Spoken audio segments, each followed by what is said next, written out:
ਲੁਧਿਆਣਾ ਦੇ ਵਿੱਚ ਆਰਟੀਏ ਦਫ਼ਤਰ ਦੇ ਬਾਹਰ ਉਸ ਵੇਲੇ ਵੱਡਾ ਹੰਗਾਮਾ ਹੋ ਗਿਆ ਜਦ ਕੁਝ ਲੋਕਾਂ ਨੇ ਆਰਟੀਏ ਲੁਧਿਆਣਾ ਪੂਨਮਪ੍ਰੀਤ ਕੌਰ ਦੇ ਦਫ਼ਤਰ ਦੇ ਬਾਹਰ ਪ੍ਰਦਰਸ਼ਨ ਕਰ ਦਿੱਤਾ।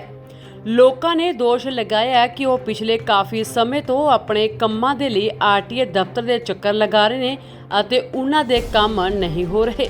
ਨਾਮ ਸਤਵੰਤ ਸਿੰਘ ਆ ਜੀ ਮੇਰਾ। ਸਾਡੀਆਂ ਪੁਰਾਣੀਆਂ ਤੇ ਨਵੀਆਂ ਗੱਡੀਆਂ ਦੀਆਂ ਅਪਰੂਵਲਾਂ ਪੈਂਡਿੰਗ ਪਈਆਂ ਆਰਟੀਓ ਮੈਡਮ ਦੀ ਆਈਡੀ ਦੇ ਵਿੱਚ। ਅਸੀਂ ਇਹਨਾਂ ਨੂੰ ਰਿਕੁਐਸਟ ਕਰਕੇ ਦੇਖਿਆ ਜੀ, ਬਹੁਤ ਵਾਰ ਰਿਕੁਐਸਟ ਕੀਤੀ ਆ ਵੀ ਸਾਡਾ ਕੰਮ ਕਰ ਦਿਓ, ਅਸੀਂ ਆਪਦਾ ਕੰਮ ਕਰਦੇ ਹੋ ਜਾਾਂਗੇ, ਸਾਨੂੰ ਬਿਜ਼ਨਸ ਤੇ ਸਾਡੇ ਲਾਸ ਹੋ ਰਿਹਾ। ਪਰ ਇਹ ਹਰ ਵਾਰੀ ਸਾਨੂੰ ਮਿੱਟੀ ਗੋਲੀ ਦੇ ਕੇ ਮੋੜ ਦਿੰਦੇ ਆ। ਅੱਜ ਹੋ ਜਾਏਗਾ, ਅੱਜ ਸ਼ਾਮ ਤੱਕ ਹੋ ਜਾਏਗਾ, ਪਰ ਕੋਈ ਕੰਮ ਨਹੀਂ ਹੋ ਰਿਹਾ ਸਾਡਾ ਜੀ। ਸਾਰਾ ਕੰਮ ਉੱਥੇ ਦਾ ਉੱਥੇ ਪੈਂਡਿੰਗ ਪਿਆ। ਨਵੀਆਂ ਗੱਡੀਆਂ ਨੂੰ ਇੱਕ ਮਹੀਨਾ ਹੋ ਗਿਆ ਮੈਡਮ ਦੀ ਆਈਡੀ ਦੇ ਵਿੱਚ ਪੈਂਡਿੰਗ ਪਈਆਂ। ਕਿਹੜੀ ਜਗ੍ਹਾ ਤੇ ਫਿਰ ਧਰਨਾ ਪ੍ਰਦਰਸ਼ਨ ਕਰ ਰਹੇ? ਲੁਧਿਆਣਾ ਆਰਟੀਓ ਦਾ ਦਫ਼ਤਰ ਲੁਧਿਆਣਾ ਜੀ। ਅੱਛਾ, ਕੀ ਮੰਗਾਂ ਨੇ ਫਿਰ? ਮੰਗਾਂ ਜੀ, ਜੋ ਬੰਦਾ ਆਪਦਾ ਰੁਜ਼ਗਾਰ ਕਰਨ ਲਈ ਕਰਜ਼ਾ ਲੈ ਕੇ ਗੱਡੀ ਨਵੀਂ ਲੈ ਰਿਹਾ, ਉਹ ਇਹਨਾਂ ਦੇ ਜੋ ਰਜਿਸਟ੍ਰੇਸ਼ਨ ਦੀ ਡਾਕੂਮੈਂਟ ਇਹਨਾਂ ਨੇ ਆਰਟੀਓ ਮੈਡਮ ਨੇ ਅਪਰੂਵ ਕਰਨੇ, ਉਹ ਕਰਨ, ਆਪਦਾ ਕੰਮ ਕਰਦਾ ਹੋਵੇ ਗਰੀਬ ਬੰਦਾ ਕੋਈ ਆਪਦਾ। ਕਿਉਂ ਧੱਕਾ ਕਰ ਰਹੇ ਨੇ ਕਿਸੇ ਨਾਲ? ਕਦੋਂ ਤੱਕ ਧਰਨਾ ਪ੍ਰਦਰਸ਼ਨ? ਦਿਨ ਰਾਤ ਹੀ ਚੱਲੂਗਾ ਜੀ, ਜਿੰਨਾ ਵੀ ਕੰਮ ਸਾਡਾ ਪੈਂਡਿੰਗ ਪਿਆ ਕੰਮ ਨਹੀਂ ਹੁੰਦਾ। ਇੱਥੇ ਪਰਮਾਨੈਂਟ ਹੀ ਬੈਠੇ ਆ ਜੀ। ਕਿਹੜੇ ਜ਼ਿਲ੍ਹੇ ਨਾਲ? ਲੁਧਿਆਣਾ ਆਰਟੀਓ ਦਫ਼ਤਰ ਜੀ, ਲੁਧਿਆਣਾ। ਹਾਲਾਂਕਿ ਆਪਣੀ ਸਫਾਈ ਦੇ ਵਿੱਚ ਮੈਡਮ ਨੇ ਕਿਹਾ ਕਿ ਕੁਝ ਤਕਨੀਕੀ ਖਾਮੀਆਂ ਦੀ ਵਜ੍ਹਾ ਕਰਕੇ ਪਿਛਲੇ ਕੰਮ ਨਹੀਂ ਹੋ ਪਾ ਰਹੇ। ਉਹ ਤਾਂ ਜੀ ਦੇਖੋ, ਜਿਹੜੀ ਧਾਰਾ ਲੱਗੀ ਹੈ ਉਸ ਤੇ ਤਾਂ ਪੁਲਿਸ ਕਾਰਵਾਈ ਜਿਹੜੀ ਹੈਗੀ ਆ, ਉਹ ਪੁਲਿਸ ਆਈ ਹੋਈ ਹੈ, ਉਹ ਆਪਣਾ ਦੇਖ ਲੈਣਗੇ। ਬਟ ਅਦਰਵਾਈਜ਼ ਇਹਨਾਂ ਦਾ ਇਸ਼ੂ ਕੀ ਹੈ ਮੈਨੂੰ ਉਹ ਵੀ ਨਹੀਂ ਪਤਾ, ਕਿਉਂਕਿ ਇਹਨਾਂ 'ਚੋਂ ਕੋਈ ਆ ਕੇ ਅੰਦਰ ਗੱਲਬਾਤ ਕਰਨ ਲਈ ਵੀ ਤਿਆਰ ਨਹੀਂ ਹੈਗਾ। ਉਹ ਕਹਿੰਦੇ ਗੱਡੀਆਂ ਵੀ ਪਾਸ ਹੋ ਰਹੀਆਂ, ਸਾਡੀਆਂ ਵੀ ਆਰਸੀ ਦੀ ਦਿੱਕਤ ਆ ਰਹੀ, ਕਾਸੀ ਨਹੀਂ ਬਣ ਰਹੀ, ਕਿਉਂਕਿ ਸਾਡੀ ਪਾਸਿੰਗ ਨਹੀਂ ਹੋ ਪਾ ਰਹੀ ਜਿਹੜੀ ਵੱਡੀਆਂ ਗੱਡੀਆਂ ਨੇ ਉਹਨੂੰ ਲੈ ਕੇ। ਬਿਲਕੁਲ ਇਸ ਤਰ੍ਹਾਂ ਦਾ ਕੋਈ ਇਸ਼ੂ ਨਹੀਂ ਹੈਗਾ। ਗੱਡੀਆਂ ਦੀ ਪਾਸਿੰਗ ਰੈਗੂਲਰ ਹੋ ਰਹੀ ਹੈ। ਪਹਿਲਾਂ ਇੱਥੇ ਇੱਕ MVI ਹੁੰਦਾ ਸੀ, ਹੁਣ 2 ਨੇ। ਦੋਨੋਂ MVI 6 ਦਿਨ ਪਾਸਿੰਗ ਕਰਦੇ ਆ, ਪਹਿਲਾਂ ਸਿਰਫ 3 ਦਿਨ ਹੁੰਦੀ ਸੀ। ਰੈਗੂਲਰ ਦੇ ਰੈਗੂਲਰ ਲਿਸਟ ਕਲੀਅਰ ਹੁੰਦੀ ਹੈ। ਇਹ ਇਸ਼ੂ ਪਹਿਲਾਂ ਵੀ ਐਸਕੇਲੇਟ ਕੀਤਾ ਜਾ ਚੁੱਕਿਆ ਉੱਪਰ ਕਿ ਜਿਹੜੀ ਫਿਟਨੈਸ ਹੈ ਉਹਦੇ ਵਿੱਚ ਜਦੋਂ ਕੋਈ ਡਿਫਰੈਂਸ ਖੜਾ ਹੁੰਦਾ ਹੈ ਤਾਂ ਉਹ ਪੈਨਲਟੀ ਜਿਹੜੀ ਹੈ ਉਹ MVI ਦੀ ਆਈਡੀ 'ਚ ਸ਼ੋ ਨਹੀਂ ਕਰਦੀ, ਐਪਲੀਕੈਂਟ ਦੀ ਆਈਡੀ 'ਚ ਸ਼ੋ ਨਹੀਂ ਕਰਦੀ, ਉਹ ਮੇਰੀ ਆਈਡੀ 'ਚ ਸ਼ੋ ਕਰਦੀ ਹੈ ਜਦੋਂ ਮੈਂ ਅਪਰੂਵਲ ਕਰਦੀ ਹਾਂ। ਇਸ ਕਰਕੇ ਐਪਲੀਕੈਂਟ ਨੂੰ ਉਸ ਸਟੇਜ 'ਤੇ ਪਤਾ ਲੱਗਦਾ, ਜਦੋਂ ਅਪਰੂਵਲ ਨਹੀਂ ਹੁੰਦੀ ਤਾਂ ਉਹਨੂੰ ਪਤਾ ਲੱਗਦਾ ਮੇਰਾ ਡਿਫਰੈਂਸ ਖੜਾ ਹੈ। ਜੇ ਐਪਲੀਕੈਂਟ ਨੂੰ ਜਾਂ MVI ਨੂੰ ਮੈਸੇਜ ਆਏ ਤਾਂ ਉਸਨੂੰ ਪਹਿਲਾਂ ਹੀ ਪਤਾ ਹੋਵੇ ਤਾਂ ਉਹਨੂੰ ਉਨੇ ਦਿਨ ਖੱਜਲ ਹੋਣਾ ਪੈਂਦਾ। ਅੱਗੇ ਕੀ ਸੀਗਾ, ਇੱਥੇ ਆ ਕੇ ਐਸਓ ਕੋਲ 10 ਰੁਪਏ 20 ਰੁਪਏ ਵੀ ਪੈਨਲਟੀ ਖੜੀ ਹੁੰਦੀ ਸੀ ਤੇ ਉਹਨੂੰ ਭਰਵਾਉਣੀ ਪੈਂਦੀ ਸੀ। ਫਿਰ ਰਿਪੀਟਿਡਲੀ ਸਾਰੇ ਆਰਟੀਐਸ ਵੱਲੋਂ ਜਦੋਂ ਇਹ ਰਿਕੁਐਸਟ ਕੀਤੀਆਂ ਗਈਆਂ ਤਾਂ ਉੱਪਰ ਜਿਹੜਾ ਸੌਫਟਵੇਅਰ 'ਚ ਇਹ ਚੇਂਜ ਕੀਤਾ ਗਿਆ ਕਿ ਜੋ ਸਾਡਾ ਪੋਰਟਲ ਹੈ ਔਨਲਾਈਨ, ਉਸ ਦੇ ਉੱਤੇ ਹੀ ਔਨਲਾਈਨ ਪੇਮੈਂਟ ਕਰਾਈ ਜਾ ਸਕਦੀ ਹੈ ਡਿਫਰੈਂਸ ਦੀ। ਤਾਂ ਹੁਣ ਔਨਲਾਈਨ ਪੇਮੈਂਟ ਵੀ ਹੋ ਰਹੀ ਹੈ ਡਿਫਰੈਂਸ ਦੀ। ਫਿਰ ਇੱਕ ਇਸ਼ੂ ਹੋਰ ਆਇਆ ਕਿ ਜਿਹੜਾ ਔਨਲਾਈਨ ਪੋਰਟਲ ਹੈ ਉਸ 'ਤੇ ਜੋ ਡਿਫਰੈਂਸ ਬੋਲ ਰਿਹਾ, ਜੋ ਮੇਰੀ ਆਈਡੀ 'ਚ ਅਪਰੂਵਲ ਦੇ ਟਾਈਮ 'ਤੇ ਡਿਫਰੈਂਸ ਬੋਲ ਰਿਹਾ, ਉਹ ਵੀ ਦੋਨੋਂ ਅਲੱਗ ਨੇ। ਜੇ ਉਸ 'ਤੇ 10 ਰੁਪਏ ਬੋਲ ਰਿਹਾ, ਮੇਰੇ ਇੱਥੇ 15 ਰੁਪਏ ਬੋਲ ਰਿਹਾ। ਇਸ ਕਰਕੇ ਉਹ ਬੰਦਾ ਤਾਂ 10 ਰੁਪਏ ਜਮ੍ਹਾਂ ਕਰਾ ਕੇ ਆ ਜਾਂਦਾ ਸੀ, ਬਟ ਉਹਦਾ ਫਿਰ ਵੀ ਅਪਰੂਵਲ ਨਹੀਂ ਹੁੰਦੀ ਸੀ ਬਿਕੋਜ਼ ਮੇਰੀ ਆਈਡੀ 'ਚ ਉਹਦਾ ਫਿਰ ਵੀ ਡਿਫਰੈਂਸ ਖੜਾ ਹੁੰਦਾ ਸੀ। ਇਹ ਸਾਰੇ ਇਸ਼ੂਜ਼ ਜਿਹੜੇ ਹੈਗੇ ਟੈਕਨੀਕਲ ਇਸ਼ੂਜ਼ ਹੈਗੇ, ਜਿਹਦੇ ਕਰਕੇ ਕੁਝ ਪੁਰਾਣੀਆਂ ਫਾਈਲਾਂ ਪੈਂਡਿੰਗ ਪਈਆਂ ਨੇ। ਬਟ ਡੇਲੀ ਦੇ ਡੇਲੀ ਫਿਟਨੈਸ ਦੀਆਂ ਫਾਈਲਾਂ ਕਲੀਅਰ ਹੁੰਦੀਆਂ ਨੇ। ਡੇਲੀ ਦੇ ਡੇਲੀ ਜੋ ਡਿਫਰੈਂਸ ਖੜੇ ਹੁੰਦੇ ਨੇ ਅਸੀਂ ਬਕਾਇਦਾ ਬਾਹਰ ਨੋਟਿਸ ਬੋਰਡ 'ਤੇ ਲਗਾਉਂਦੇ ਹਾਂ ਪਬਲਿਕ ਵਾਸਤੇ ਔਰ MVIs ਨੂੰ ਇਨਫੋਰਮ ਕਰਦੇ ਹਾਂ।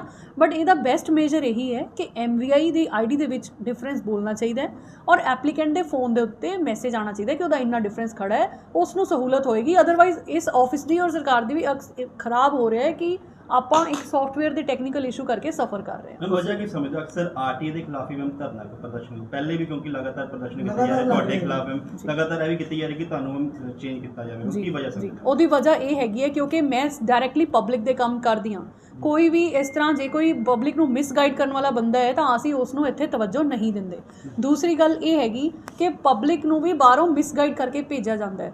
ਅੱਜ ਮੇਰੇ ਕੋਲ ਮੈਕਸਿਮਮ ਐਪਲੀਕੈਂਟਸ ਉਹ ਸੀਗੇ ਜਿਨ੍ਹਾਂ ਨੇ 29, 30 ਔਰ 31 ਨੂੰ ਫਾਈਲਾਂ ਅਪਲਾਈ ਕੀਤੀਆਂ ਨੇ। ਜਸਟ ਅਗਸਤ 29, 30, 31 ਨੂੰ ਫਾਈਲ ਅਪਲਾਈ ਕਰਕੇ ਉਹ ਐਕਸਪੈਕਟ ਕਰ ਰਹੇ ਨੇ ਕਿ ਮੈਂ ਅੱਜ ਹੀ ਫਾਈਲ ਕਰ ਦੇਵਾਂ। ਦੈਟ ਇਜ਼ ਜਸਟ 2-3 ਡੇਜ਼ ਔਰ 2 ਵਿੱਚੋਂ ਸੈਟਰਡੇ ਸੰਡੇ ਵੀ ਸੀਗਾ।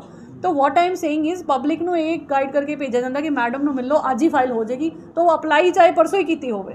सो एक भी पब्लिक ਨੂੰ समझना चाहिए there is a time line for everything. कुछ फाइलों का 7 दिन का समय है, कुछ फाइलों का 21 दिन का समय है, क्योंकि किसी के टैक्स भरना होंगे है, दैन ID पासवर्ड एसओ का लगता है, जन क्लर्क वेरीफाई करता है, दैन RTE को आती है। अच्छा, कुछ ये भुलेखा हो जाता है कि पब्लिक ने फाइल महीना 2 महीने पहला लगाई सी, बट क्लर्क की वेरीफिकेशन जी वो लेट हुई है। क्लर्क ने 26 अगस्त को वेरीफाई किया, 27 अगस्त को वेरीफाई किया, मेरे को तो हुणे आई है file. So those kind of अज एप्लीकेशन सीगियां, बकायदा पब्लिक को समझा के भेजा है कि मिसगाइड ना होवो, ऑफिस ते ट्रस्ट रखो, तुहानूं इत्थे आउण दी लोड़ नहीं, तुहाडे घरे बैठियां फाइलां अप्रूव हो रही हैं। मैं दसना चाहूँगी कि 2 IDs हुंदियां साडियां, सारथी एंड वाहन। ਸਾਰਥੀ ਡਰਾਈਵਿੰਗ ਲਾਇਸੈਂਸ ਵਾਸਤੇ ਹੁੰਦੀ ਹੈ, ਵਾਹਨ ਜਿਹੜੀ ਹੈ ਉਹ ਆਰਸੀਜ਼ ਐਨਓਸੀਜ਼ ਪਰਮਿਟਸ ਐਂਡ ਅਦਰ ਜਿਹੜੇ ਵਹੀਕਲ ਰਿਲੇਟਡ ਹੁੰਦੇ ਨੇ ਕੰਮ ਉਹਨਾਂ ਵਾਸਤੇ ਹੁੰਦੀ ਹੈ। ਮੇਰੀ ਸਾਰਥੀ ਦੀ ਆਈਡੀ ਜਿਹਦੇ 'ਚ ਡਰਾਈਵਿੰਗ ਲਾਇਸੈਂਸ ਹੁੰਦੇ ਨੇ ਉਹ 30 ਅਗਸਤ ਤੱਕ ਖਾਲੀ ਹੈ, 30 ਅਗਸਤ ਤੱਕ ਕਲੀਅਰ ਹੈ। 30 ਅਗਸਤ ਤੱਕ ਜਿੰਨੀਆਂ ਵੀ ਐਪਲੀਕੇਸ਼ਨਸ ਆਈਆਂ ਸੀ, ਲਾਸਟ 2 ਡੇਜ਼ ਦੀਆਂ ਐਪਲੀਕੇਸ਼ਨਸ ਜਿਹੜੀਆਂ ਨੇ ਉਹ ਹੁਣ ਪ੍ਰੋਸੈਸ ਹੋ ਰਹੀਆਂ ਨੇ। ਦੈਟ ਮੀਨਸ ਕਿਉਂਕਿ ਇਹ ਵੀ ਦੇਖੋ ਕਿ ਵਰਕਲੋਡ ਇਸ ਜ਼ਿਲ੍ਹੇ ਦਾ ਇੰਨਾ ਹੈਗਾ ਕਿ 500 ਫਾਈਲ ਡੇਲੀ ਆਉਂਦੀ ਹੈ ਲਾਇਸੈਂਸ ਦੀ, 500 ਆਰਸੀ ਦੀ। ਵੈਨ ਆਈ ਜੁਆਇੰਟ ਤਾਂ ਪਿਛਲੀ 1.5 ਸਾਲ ਦੀ ਪੈਂਡੈਂਸੀ ਸੀਗੀ, 15-16 ਹਜ਼ਾਰ ਫਾਈਲਾਂ ਆਰਸੀ ਦੀਆਂ ਔਰ ਡੀਐਲ ਦੀਆਂ ਸੀਗੀਆਂ ਜੋ ਕਿ ਕਲੀਅਰ ਕੀਤੀਆਂ ਗਈਆਂ। ਪਹਿਲਾਂ ਉਹਨਾਂ ਨੂੰ ਵੀ ਕਰਨ ਨੂੰ ਟਾਈਮ ਲੱਗਾ ਬਿਕੋਜ਼ ਡੇਲੀ ਕੰਪਿਊਟਰ 'ਤੇ ਹਿਊਮੇਨਲੀ ਪੋਸੀਬਲ ਨਹੀਂ ਹੈ ਕਿ 500 ਤੋਂ ਵੱਧ ਫਾਈਲ ਕੱਢੀ ਜਾ ਸਕੇ, ਬਿਕੋਜ਼ ਇੱਕ ਫਾਈਲ ਨੂੰ 2-3 ਮਿੰਟ ਲੱਗ ਜਾਂਦੇ ਨੇ। ਤਾਂ ਉਹਨਾਂ ਜਿਹੜਾ ਹੈਗਾ ਪ੍ਰੋਸੈਸਿੰਗ ਪੁਰਾਣੀਆਂ ਫਾਈਲਾਂ ਦੀ ਵੀ ਚੱਲਦੀ ਰਹੀ ਔਰ ਨਵੀਆਂ ਦੀ ਵੀ ਨਾਲ ਚੱਲਦੀ ਰਹੀ।